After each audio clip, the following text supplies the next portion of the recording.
guys, welcome to my vlog. Wait ha. So guys, Mo yung isda patay na. Ano ba naman kasing ginawa mo sa fish? hindi pa ako nakapunta sa YouTube. Pero nanood naman ako sa YouTube. Gulo ko, di ba? Gusto sila.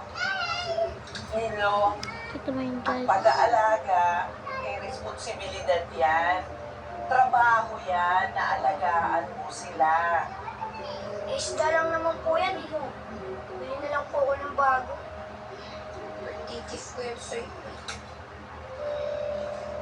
Oh, saan ka pupunta? Itatapon ko lang to sa dagat. Diba, pagpatay naman na isda, tinatapon na sa dagat. Okay, making it hard, start na. Ano?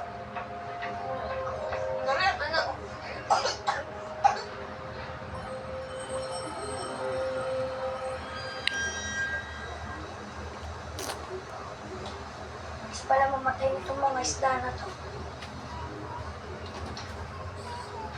Sige, dyan ka na. Bye-bye. Bye-bye. Oh.